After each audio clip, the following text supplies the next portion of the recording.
Hi, thanks for tuning in. Have a seat in my virtual hair chair and let's get into it. This is Deep Cuts.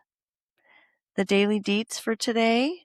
Well, it's been a busy week. I have had a lot of interesting things happen as usual. You will all see this is only episode 3, and I'm already rhyming. Can you believe that? Okay, so today the episode title is Go Pray Upon a Mountain. And the reason I titled the episode that is because back in May, I actually did go pray upon a mountain in the Swiss Alps. I went on an astrology retreat with my astrology school and my cohorts from the school. And we were in northern Italy in the Swiss Alps. So I wanted to talk about that today, and I'm going to share the song of the episode, which happens to be a lyric from the song "Go Pray Upon a Mountain." So today's episode has a lot of deep cuts, a lot of interesting things to share. I have for you today. I've got a wily bunch of animals here this evening. It is 8 p.m. I'm supposed to be FaceTiming a friend soon, but it's 8:18. My grandma died on 8/8/18 at 88 years old. And we'll talk about that another time, but whenever it's 8:18, it makes me think of it. So, yeah, anyway, hi, Graham. Shout out to Graham. So I've got a wily bunch of animals here, and by bunch, I mean 2. I have my dog, Odie, and my cat, Cat. Oh, and he's coming to say hi. Are you going to say hi, Cat? Come here, come here. No? Okay, well, he might make an appearance. He might not. Oh, here he goes. That is oh, okay.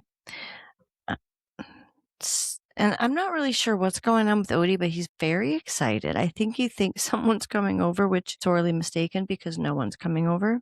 Okay, so I want to tell you about my praying mantis friend. About 2 weeks ago, I found a couple of praying mantis babies. They were little, like the size of a mosquito. A mosquito. And they were very tiny, and I'm surprised I even actually paid enough attention at that size, let alone to be able to see what it was, especially with my eyes. I have contacts, and today you might notice I'm not wearing my glasses. I am trying out some contacts, and so far these are working pretty well. I have the progressive, so it's a little challenging to find the right prescription with them because you have to have 3 different like vision. You've got far, here, and then reading. And I have that in my glasses and now in contact lenses. So I've tried them before. It didn't work out great, but these are working out pretty well. I can see everything. It's actually it's pretty good. It's pretty good. Okay, so when I first saw the first praying mantis, I was concerned that he would be stepped on by one of the dogs or run over by a lawnmower because he was in the middle of the yard on a table that I have in the yard where we just kind of sit and chat. And I have dog parties out there with Odie and his dog friends. Yes, I do. I have dog parties and they're so much fun. They're my favorite thing, honestly. And the owners are just so great. And we have become close friends and spend a lot of time together. And it's been really, it's been such a nice addition to my life to have friends that I've made that are close and our dogs are friends. I mean, it's more than that. It's hard to explain. It's honestly very special. And what's really unique about it is we're all different ages. They're all a little closer in age than I am because they're all still in their 20s and I'm in my early 50s. I'm 54. So, but I mean, I have friends of all ages. I like a person for the person and what they offer in a conversation or in the, just in their energy and how we talk and get along. I don't, anyway. So I moved one of them to the fence because I thought it would be good to get it away from. This is before I saw the second one, by the way. So I moved one of them. I saw two. I moved one of them to the fence and the top of a wooden fence that I have for safety. And then, like a day later, I saw the other one. And then I felt bad because I thought, well, maybe I shouldn't have moved it. And I Googled it and it said that it was actually a good thing to move it because if they don't find food, then they'll eat each other. And I didn't want that either. So then I thought it might be kind of fun to bring him to a safe space where I could watch him grow. And so I asked Google if I could bring him to a plant on my deck. And it asked me what kind of plants I have. And I told Google that I have a monstera, a spider plant, and an aloe plant. And I know the aloe plant was probably not the right plant, but I said it anyway. And I was correct. The other two provided more shade and protection from potential predators, but my plants are in a tent. I have like a 2-person tent on my deck. So it was a safe place for him. So I brought him up and I placed him in my monstera and I didn't see him for a week. And I'm out there every day because I sit out there and have my coffee in the morning and hang out with Cat because he loves it out there. And Odie likes it out there too, but it's Cat's little getaway. It's like his little escape. And so a week later, I looked up and I saw him on the top of the tent inside. And I was like, oh my gosh. And he was bigger and a little green, and he was brown before. And I Googled again and asked, and by the way, I know that I'm saying Google silly because it's AI, but I've Googled everything since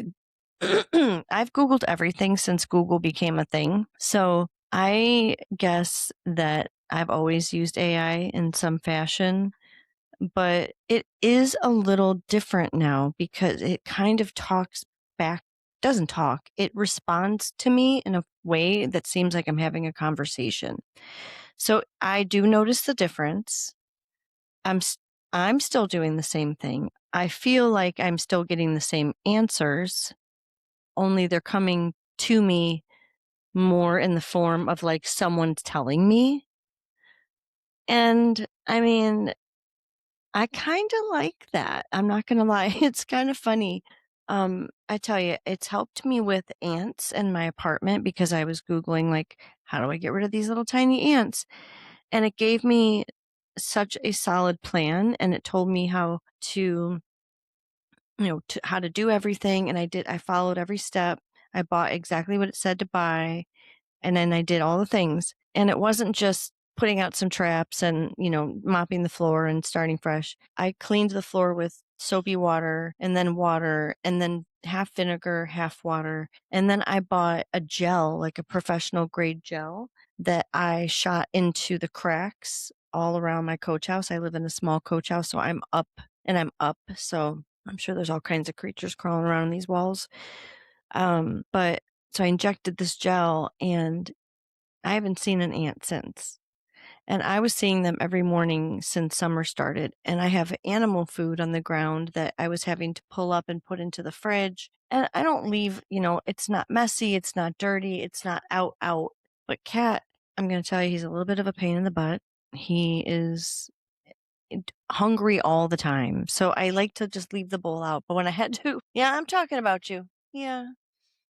When I had to put his food in the fridge, he was waking me up at like all hours of the night because he was hungry. So I'm very happy I could leave his food out and not have to deal with the ants. So, but when I told Google that I did everything and I didn't see an ant the next day, and I haven't seen one since, not one. It told me that I executed everything perfectly. And I got to tell you, it made me feel really good about myself, even though it gave me all of the directions what to do. I am the one who executed it. So thank you. And anyway, back to the praying mantis. So I was kind of having this conversation with Google about what to do. So with this praying mantis. So I was kind of like had this ongoing conversation with Google. And when I saw him again, I brought him down and put him back in the plant. And I kind of was like thinking, maybe I shouldn't have done that. Maybe I shouldn't intervene as much. I've already brought him up here and put him in this safer space.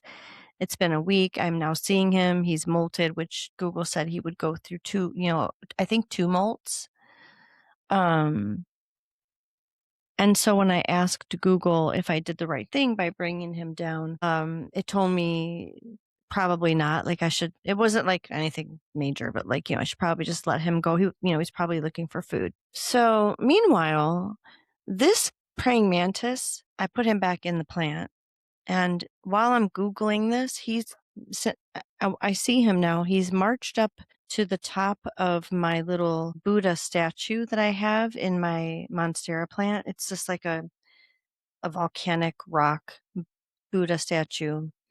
And it marched to the top of the crown of my Buddha statue and stood there and looked at me and put his arms like this and started doing this rocking motion. And it was on the slower side, but I was, I'm not even kidding, I was slightly intimidated.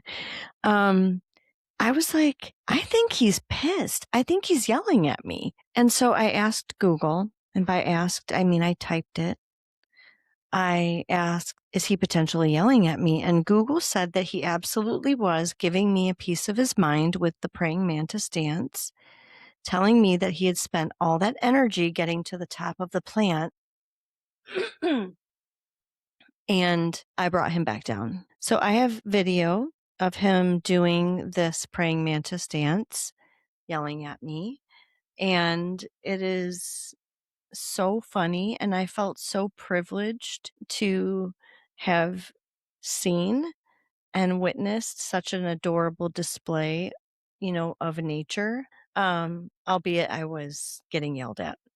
But yeah, it was really funny. And then he kind of just like wandered off and, that was that. So a couple days passed and I'm sorry, my allergies, and I do clear my throat a lot, but my allergies are bad right now because we have this smoke situation going on from Canada, like the wildfires. And I was outside a lot this weekend. My friend Tracy came to visit for a couple days because her daughter was here going to a concert with her friend, and she stayed with me for a couple nights and let her daughter go do her thing. And we were sitting, it was a morning, and we were outside in the tent. Or I was in the tent, she was outside of the tent. I looked up and I saw the praying mantis again at the top of the tent. And I was like, oh my gosh, I'm not going to move him. I'm going to leave him. But I didn't have my glasses on and I didn't have my contacts in. So I couldn't see very well. But I could see that it was him because he's gotten a little bigger. He's still tiny. So I came inside and got my glasses, and I came back outside and I realized that he was in the clutches of a spider. And I was so upset. And so of course I separated them, like just blah, like I don't even remember how I did it. I didn't want to touch either one of them because I really didn't want to hurt either one. But then the spider, like it didn't quite separate, and the praying mantis was still kind of hanging. So there was like a little bit of a web situation, but not like a full web. It was like a dangly web.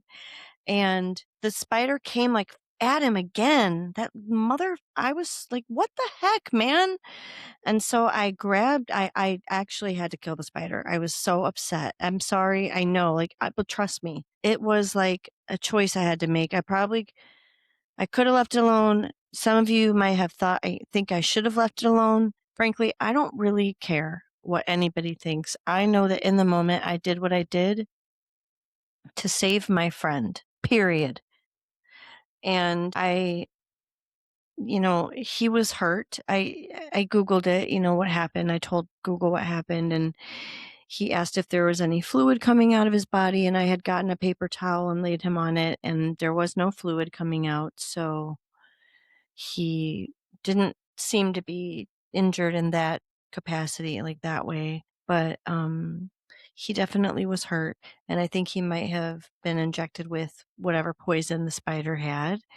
And it said to put a Q-tip with some water next to it and like keep it in like a darker area and like protect it. So I sort of tucked it like underneath another paper towel and put a wet Q-tip there with some water. And it said to come back in an hour and see, like, maybe it was just, temporarily paralyzed. It might have crawled off. And sadly, it was not alive. And it was truly, I mean, I actually cried. I cried really hard. It hurt. It hurt really bad. It hurt to see it happen. It hurt to be witness to it and like try to save him and not be able to. And it was a unique insect. Like, I know that there's other bugs out there and they're interesting too, but like this was just a really cool situation. So, yeah, and I know it's the circle of life and I get that. And back about, I don't know, maybe like a month, no, probably 2 months ago now, there was a big rainstorm in Chicago and I got caught walking in it. And I got drenched, but it's just water. And I was like, at the very least, if I'm going to get drenched by this rainstorm, at least let me get a rainbow out of it. And lo and behold, no sooner did I say that, and there was a rainbow above me. And then it was a double rainbow.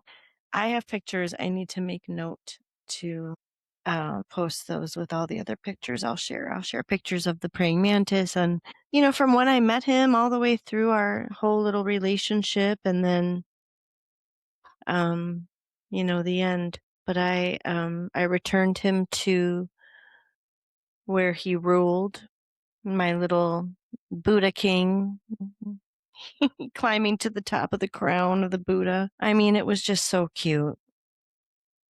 And he ruled my little Monstera jungle, his little Monstera jungle, while he was here. It was a very short time. But yeah, so anyway, I buried his little body at the base of the Monstera and I covered it with dirt. And then I added a little flower, a little dried up flower that I brought back from my Italy trip, and a shell that I had that I think is potentially from Costa Rica. And I used those as like his little marker. And then I have a heart, like a pendant that's broken, like it broke off of the thing. And you could still wear it, I guess, if you put the chain through the heart. But I felt like my heart was broken. And so I put the heart on top of the crown of the Buddha for my little Buddha king, my little praying mantis friend.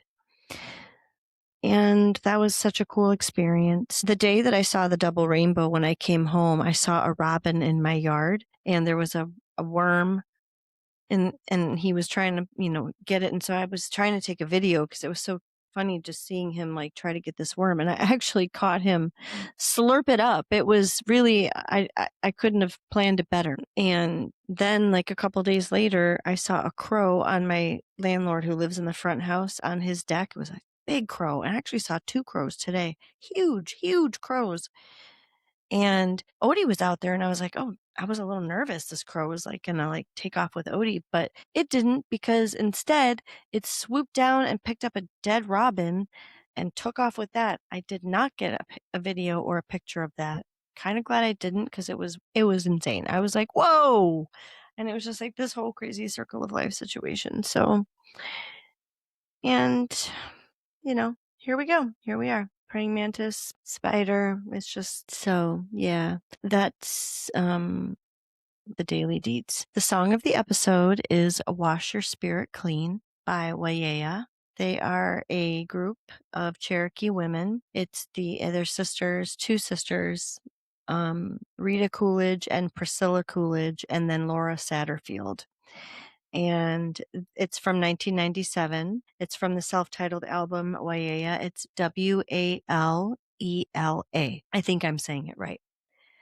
And my favorite lyric from the song is give away the things you don't need. And then my second lyric that I like is go pray upon a mountain.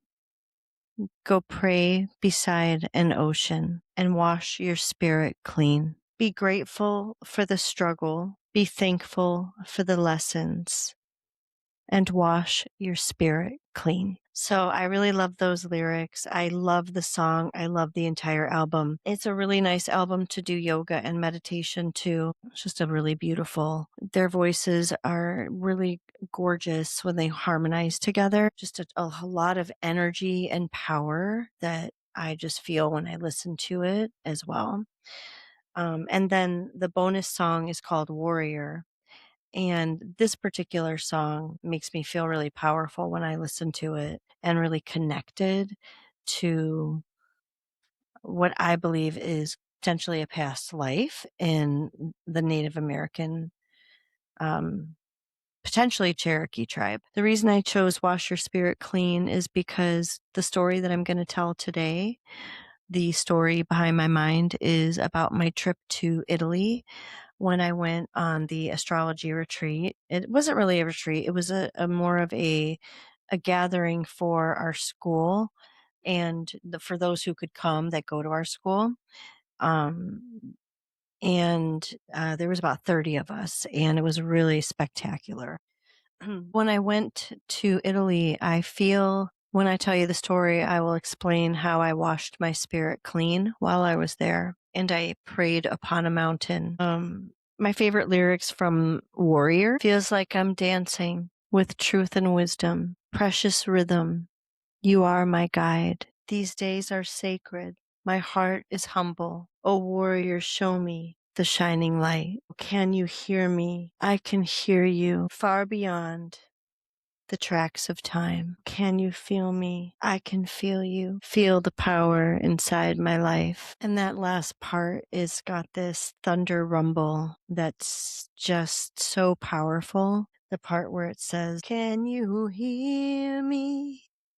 I can hear you far beyond the tracks of time. Oh, can you feel me? I can feel you. Feel the power inside my life. And then there's this rumble of thunder that's just insane. So, anyway, I'm going to probably edit that out. Okay, so yeah, so the story behind the chair today is I had a client that came in. He told me that he's going to the Azores, and I would likely have never heard of the Azores prior to that conversation, but I myself am potentially going to the Azores this October to meet up with my astrology friends again. And, you know, I believe in the law of attraction, and I believe in saying and believing and thinking and putting out there what you want. And I believe it comes back to you. So the power of, you know, the law of attraction, you know, what you think about, you bring about. What you focus on comes back to you. And, you know, what you state, what you say. And so I try to say things like I'm going to the Azores, but there's this weirdness when I don't have like a ticket yet that feels like I'm lying. And then it feels ingenuine.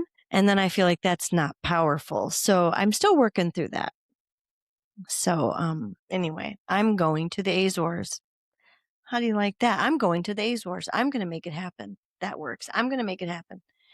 Let me tell you how I made Italy happen. Okay. You need to know this because, for one, I'm not in a position right now to pay for a plane ticket to Italy, pay for any type of vacation in Italy, or even take time off, or even renew the passport that I saw was expired. So, keeping all of that in mind, this was something I really did not see happening. And to be honest with you, I didn't even really put it out there because when I found out about it, I saw the email come through. I saw that there was a gathering. I saw that that I could read about it and potentially book, pay the deposit and go to this experience.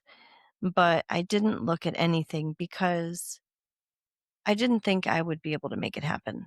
In my mind, it just was a total non-event. It was just not, I didn't even think about, oh yeah, like, oh, let me check and see. Like, no, it was not happening. So when we were on a Zoom call with our class, our teacher mentioned that they had made it, super affordable and was hoping that a lot of people would be able to come. Granted, he was aware that it was in Europe and, there's some of us in the United States and, this was in May of 2026. And so, there's a lot happening in the world right now, as you know, and it's not easy to just travel anywhere. And it's not easy for everyone to always just be able to do that anyway, including myself, even though I've done a lot of traveling. And most of the traveling I've done has been based on what I'm going to share with you. And just right now is similar situations like this. I'm very creative when it comes to making things happen for me. Because I don't wasn't born with money, didn't grow up with money, didn't have money even in my marriage. I was a single mom. I did pretty well in my business, my that I had for 7 years that I still have, but because I closed a couple of years ago, well, a year and a half now, I've been a little challenged in the last year and a half financially. So I've not been able to do some of the things that I would normally be able to do. So anyway, um, he mentioned that he made it super affordable, he had hoped. And so I thought to myself, I really haven't even looked. I could, maybe it is something I could do. And so I went back and I looked and I found the email and it was like $750 for sharing a room with two other people. And I don't care. I have no problem with that. And you could put a $250 deposit down. So I would owe $500 if I put the 250 down. And I'm like, wow, like that actually is really affordable and I might be able to do that. So one of the things that I do for extra money is I do focus groups and research groups where sometimes it's on Zoom, sometimes it's in person, but I've done it on a variety of things. I've done it on automobiles, greeting cards, hair care, money, um, computers. I just actually just filled out. You put yourself in their database, and then you'll get emails that tell you about different research and focus studies that they're doing. And then you can fill out the form and then they'll call you. They'll call you if you're a fit. And then they'll go over all of your answers just to make sure that everything is accurate and the same as what you put in. And then from there, you'll get all the information to move forward. But it's usually, anywhere from 125 $125 to the most I've made has been $350. So pretty cool. And I actually had one that I was going to do in like a week at that point, and I was going to get paid $250. So there was my deposit. Granted, I could use that money for other things, and some people probably would have, and some people would probably tell me to do that. But I am of the mind that I believe everything happens for a reason, for one. I saw that as a sign. And I feel like when things like that happen, if you don't pay attention, well, if you don't pay attention, you're going to miss it. But if you don't follow through with what you've kind of seen in that serendipitous moment, then you're gonna miss out, like, even more so than if you just hadn't seen it all together because it was right there for you for the taking. So I got paid the $250 and I put down the deposit. Now, I paid through PayPal. I don't often use PayPal, and I don't often send people in Europe money. I never do. So I had to send it, and it was a euro. It ended up being more than 250 because the American dollar, the US dollar is not doing that amazing. So I ended up having to, I think 250 ended up being closer to like 350. Um, but that's okay. I made it happen. And then, in my head, there was this $500 balance, but because it was 500 euro, it ended up being, I want to say like 750 with the exchange rate. So that was a big number. That was like the original number, that I first saw. I was like, oh, like 750 is pretty good. I could do 250 and then 05. And it was like, oh, I still owe 750. Like how? But, and I was just that the flights were like $1,200, and I'm like, there's just no way this is happening. And I knew there was somebody that was, in the school that was trying, there was someone in the school that was, that people were helping that person be able to come. So giving a little bit of extra with their fees. And so in my head, I thought, well, if I end up not being able to go, I'll just throw that 250 towards his fees, and then maybe he'll be able to go. So that was my plan. But I hoped I would be able to go. And so it was like a week before it was due, and I was at my mom's, and I was just like, this, I don't have an extra $750 laying around. Who does? Like, I definitely didn't. And I just was like, it's over. I'm not going. And I still didn't have a flight. So, like, it just wasn't happening. And I opened up my email, and back in, back in the fall, there was an email that I got from a company called Kroll, and they're like a settlement administrators. So I've actually had other experiences with them, so I knew it was legit because Bumble had a data breach or something. I think it was actually like Facebook was the facial recognition. I think Bumble was a data breach, maybe facial recognition. I don't know. Some shit, something got leaked, breached. I don't know, but there was like a settlement fund, and I always fill it out because with Facebook I got like $400. And with Bumble, it was like a $1,900 payout, but because it was so high, we got taxed on it. So I ended up getting like $1,300, but still. And that was extremely helpful because that was last fall and I was going through it at the moment. And that came at just the right time. And I'll tell you that story another time. But so back in the fall, I got an email from the settlement administrators again saying that AT&T had that, there's fill it out. There's two situations where there was a data breach. You were a part of both of them, and you qualify for, this settlement. And so, usually when you fill it out, it's like, you don't know when you're going to get it. It could be 6 months. It could be a year. It could be 2 years. I don't know. I'm just thinking like whenever it comes, it's going to be welcome. But people are so funny. Like you go on like Reddit, and people are so mad. They're like, where's my money? It's like, just relax. It's coming. Like, I feel like that attitude's keeping it from you. But, so anyway, I was at my mom's and I opened up my email, and lo and behold, there was my settlement from AT&T, and it was $900. Yes. So it paid for the rest of my $750 that I owed for my trip, and then gave me an extra $150 for travel money on my PayPal. And so I immediately, because it was also given to me through PayPal, so I was able to just send it right to her right away, the girl who was putting everything together. And I was like, oh my gosh, like, I cannot believe this just happened. Like, but that's like this story is one of the things. These are the types of stories that I'm going to be sharing with you because this type of stuff happens a lot to me. Really cool experiences, and I believe that they happen to everybody, but some people just don't pay attention, or maybe some people don't think it's as cool as it is. Or maybe it just doesn't happen to other people. I don't know, but I'll take it. And I was real happy about it. Um, and so now I just have to figure out my flight. So my client travels a ton. I believe he travels for work, but he also has a home in Mexico and he has a family. And he and his family fly to Mexico and stay in the house a few times a year.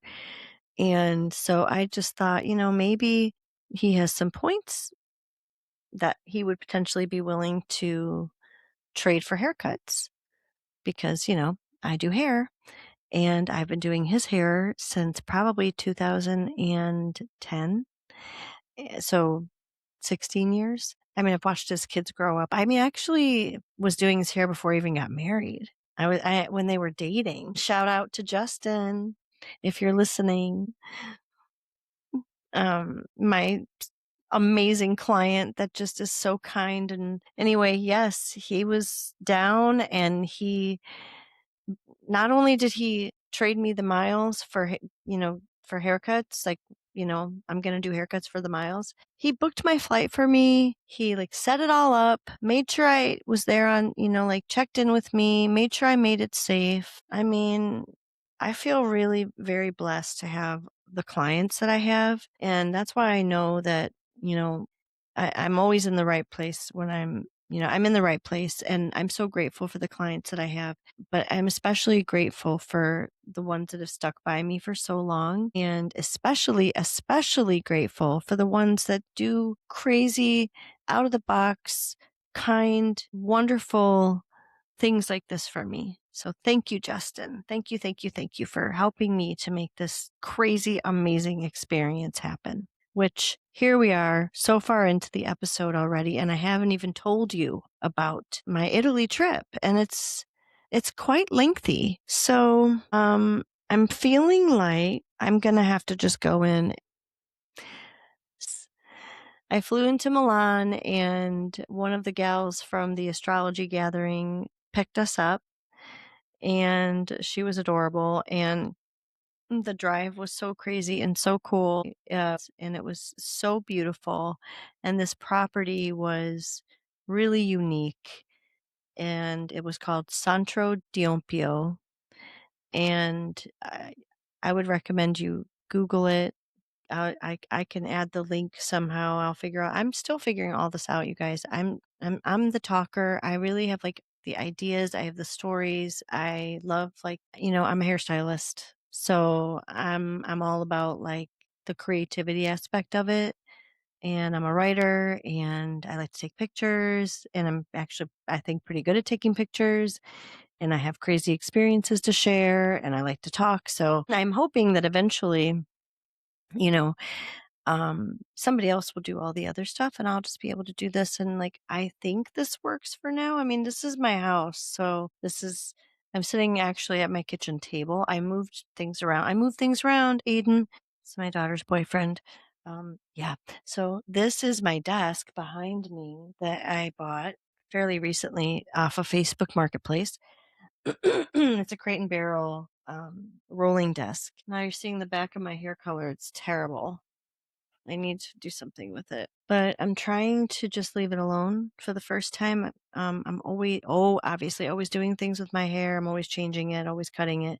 So it doesn't really ever grow. But I tried to stop cutting it and now it's growing and I want to just leave it alone. So you're going to see the process of my hair growth. I don't know what's happening up here. This is just my natural color that's like been lightened by the sun. This is not my natural. But my natural is like a dirty blonde. It's a little dark. It's pretty. It's fine. I just change it all the time for fun because I don't know why. I don't really have ever any intention to change it. It just happens when I'm at work. If I see something that inspires me and I want to change it. But right now, I'm feeling really content with my hair, at least.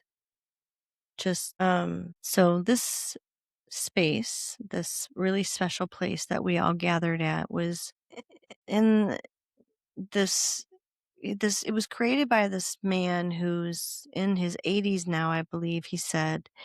And he created it when he was in his 30s with some friends, and since then it's just become his. but he has over 50 kinds of bamboo that he has brought and planted. So the whole place is just a bamboo forest of 50 different kinds of bamboo. There are peacocks roaming the property, and two of them were albino. Pure white, so beautiful. I've never seen anything like it. So I'll show you my pictures. But we were up, and we had a view of a lake, and it was called Lake Orta, and it was clean and crisp, and we were just immersed in nature, but it was nature that was really special. It had, he created this space, and I believe there's something about the energy of that area geologically, something to do with the earth, and like, I don't think vortex energy, but something like that. And so that's why it's partly why it's so special. It's also so special because of what he created. And so there's meditation rooms on the property. There's two. There's one really big one, and there's a smaller one. There's actually three. There's one that's part of the house that we stayed in. So there's a main house, and then in the main house is a little coffee bar where you can have coffee, espresso, and wine. And there's cute little bowl of chips right there, and nuts, and then that's where we would eat. So the kitchen, and then they would serve our meals there. And then there's places to stay there, like upstairs there's rooms, and then I think there's rooms like just to the back of it, and then down some stairs is a pool that overlooks the lake, and then there's the Alps. And then um the pool had a house underneath, and so there was places to stay there as well. And then off from the pool house was this big outside meditation dome. And then past the main house was a smaller meditation dome and a really tiny, cute little, looked like a little fairy house where a lady does massage, but like a little nature path. And then there was an area where there was a big bonfire pit. But if you go down, down, down, down, down, down, like way down and steep, not easy. I didn't bring hiking shoes. That was a bad idea. That was not my favorite part. I'm not one to complain, but that was tough. So I didn't complain, but it was still hard.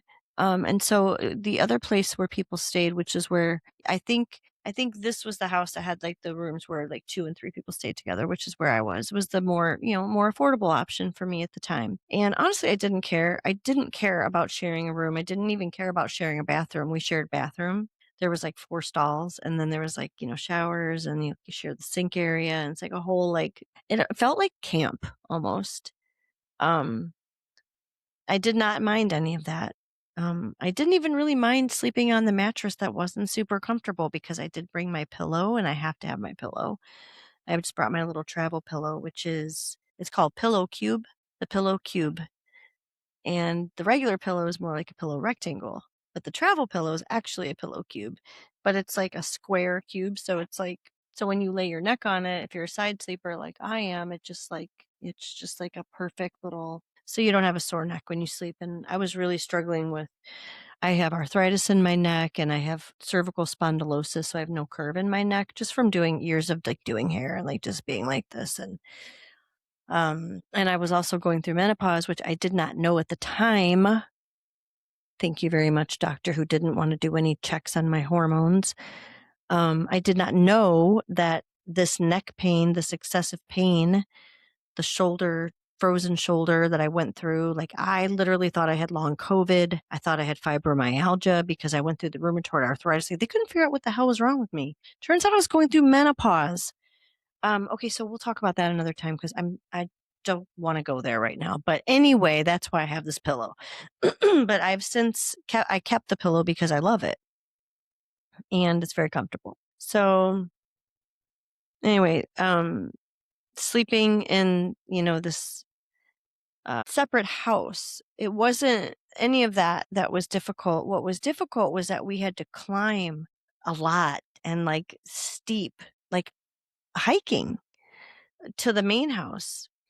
And I only brought one pair of shoes because I thought we were just going to be doing like yoga and meditating and astrology and like, just mostly like kicking the shoe on and kicking the shoe off. I didn't know I was going to be doing any like, I knew I was going to maybe be walking, but like they're super comfortable walking clogs. Yeah, you heard me right. Walking clog. Rubber clog. Rika. Love them. Not a hiking shoe. Not helpful, especially when it rained. Very slippery and did not want to stay on my feet. So that was rough. But there was a girl that drove, the one who picked us up from the airport, and she drove to the house instead of taking the hike. So I took her up on a couple of car rides, so I didn't have to do it every single time. It was really tough. I'm not going to lie. And it was also I was hot. It was really hot. Anyway, I'm not going to complain, but I'm sitting here complaining. No. What I was trying to say was that was the tough part. But I didn't mind it because everything else was just, I mean, there was a lot of things that, people say, oh my God, how was the food? I mean, you were in Italy, and I was like, it was fine. It was, I mean, it was camp food. It was vegetarian camp food, but it was made for 30 people to all have like the same thing. So while it was good and they did a great job, it wasn't like I went out and ate in Italy. But what I did do, because I did not go to eat, and I'm fine with that because I did not go there to eat. I don't care about food anyway. I went to meet my teacher, Kaipacha, who I love and think is just such an incredible human, and I love learning from him, and I could not wait to meet him in person. And my other teachers and my fellow fellow astrology students. I don't know if that's the right word. And so it was really lovely getting to meet everyone. And there were only 3 of us from the United States, 4 if you include Kaipacha, and then 1 person from Canada, and then the rest were from Europe. There was 2 people from England. There was someone from Northern Ireland. There was a few people from like Holland, Sweden, I think Norway.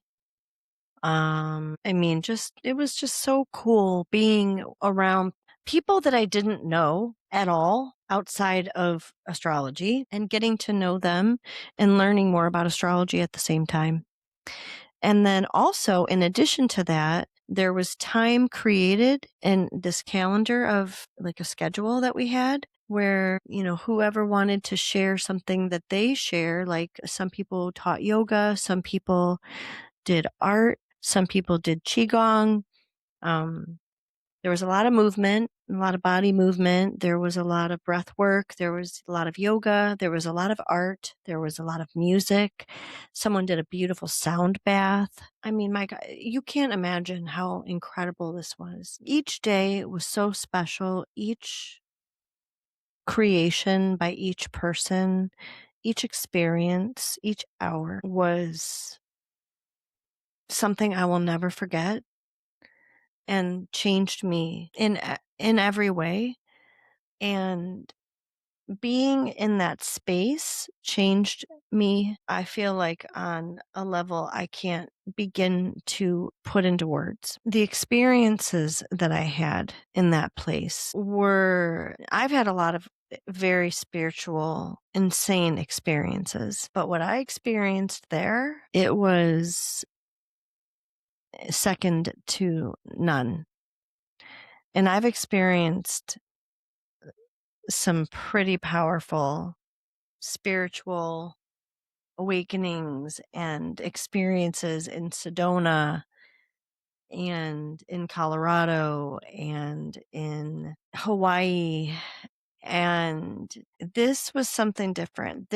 I think the power of the people, the collective, there were so many souls, and these souls, each and every one of them, were so incredibly special, so incredibly unique, so incredibly different than the next, than me, than anyone I had ever met before. Offering themselves, we shared a vulnerability, a connection that is within this world, but also out of this world and in another realm. It was without a doubt meant to be. I went there, as I told you, how I got there was there's no way I wasn't meant to be there the way it happened. I can't believe how. And so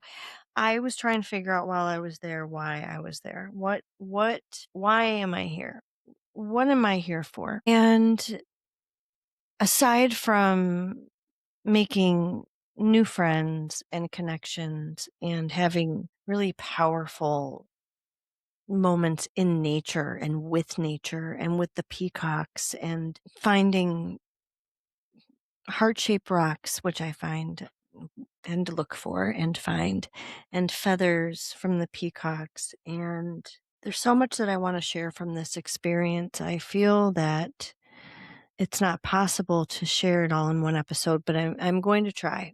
I'm going to try. I wanted to find peacock feathers. I wanted a tail feather. And there was a lady there that I met who was doing something called Workaway, where you can exchange, you know, labor, pet sitting, house sitting, helping with a garden. I mean, whatever. There's so many things you can do. Workaway, check it out. And she was doing that where she was trading, and basically you want to see the world, right? So you go and you do these things where, okay, I'm going to come here and I'm going to do some dishes and pay for some room and board here while I go look around Italy or whatever. And she had met the lady who manages Centro de Ompio at an elephant sanctuary, I believe in Thailand. And so Kati invited her back. And so this woman's name was Donna, and we just really connected. She was from Georgia, just super sweet, really cool chick, really definitely had just really a nice connection with her and really jived with her a lot. But I was like, she heard me saying how much I wanted to find a peacock feather. And the guy that, manages the grounds and the peacocks, he said, they usually only shed like one time a year, so you're probably not going to find them. He brought me a Tupperware container full of feathers to choose from, and he said there's one head feather in here, and if you could find it, you can have it. And I found it, and I have it, and it's so cool. It's like this tiny little head feather. It's like this one little spine, and then one little spray of feathers at the top. It's so cool. And then just a bunch of other really cool feathers, just like beautiful, so cool, like iridescent, and the colors are, oh my God. So I'll take pictures of those, which I already have them, and then I'll post them. But Donna came in and she brought me a big tail feather that was in her room. And so it's up there, and I'm not going to move the camera, but it's up there in my plant, and it's so beautiful. So, I think I'm going to pause because I don't want to rush this story. There's so many more things I want to share, and it's already like an hour into the recording for me. And I think once I edit, it's going to be at like 45 minutes. So this is going to be part 1 of Italy. I mean, it potentially could be a 3-parter, but we're going to do, this is part 1. Okay. And so, real quick, I'm going to go and we're going to pause. Thank you for listening. Thank you for joining me. Thank you for taking the time to listen. And please follow, like, subscribe, and share, and all the things. And check out the social media, check out the pictures and the videos and all the things that I'm going to post that correlate with what I talked about today. And then look for the next episode, which will be episode 4, which will be part 2 of this. Thank you very much. Be cool. Take it easy on everyone else and yourself. I'll see you soon. Peace.